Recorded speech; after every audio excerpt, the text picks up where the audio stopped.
এক গ্রামের ছিল ঘনিষ্ঠ দুই বন্ধু, রাহুল ও সুমন। তারা একসাথে গ্রামে থাকত এবং একই স্কুলে যাওয়া আসা করত। একদিন এক বন্ধু স্কুলে যায়নি, দিন তার সাথে দেখা রাস্তায়। রাহুল বলছে, দোস্ত, আজকে দেরি করলি কেন? ঘুম ভাঙেনি। অ্যালার্ম দিলি না? দিয়েছিলাম, কিন্তু অ্যালার্মও ঘুমিয়ে পড়েছে মনে হয়। তাই নাকি? হ্যাঁ, ওরও তো বিশ্রাম দরকার। আনন্দের কান্না ভরা মুখ। তাহলে কাল থেকে আমি এসে তোকে জাগাবো। দোস্ত, তুই এলে তো আমার ঘুমের 12টা বাজে যাবে।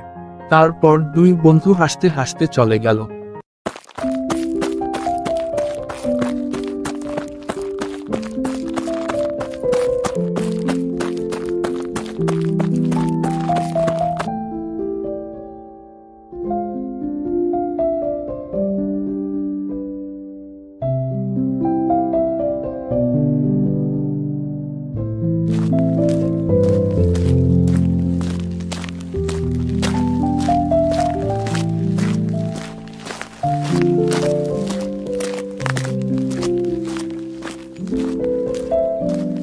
কি হলো? আজ তো বন্ধের দিন, তাহলে ও স্কুলে কি করছে? কি রে রাহুল, আজ তুই স্কুল বন্ধ, তুই স্কুলে কি করিস? কিছু হয়েছে কি? আর বলিস না ভাই, কাল বিদ্যালয়ে আমার ব্যাগটা ফেলে গিয়েছিলাম, আজ দেখ খুঁজেই পাচ্ছি না। চিন্তা করিস না বন্ধু, হতে পারে স্কুলের অফিস কক্ষে নিয়ে রেখেছেন স্যার। কাল তো বিদ্যালয়ে খোলা, আসিস পাবি। হ্যাঁ, ঠিক বলেছিস ভাই।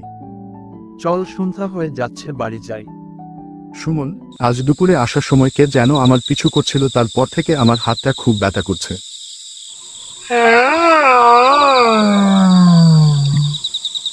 আজ তোদের দুটোকে চিবিয়ে ও মা গো, খাবো আমায় কেউ আমি। বাঁচাও।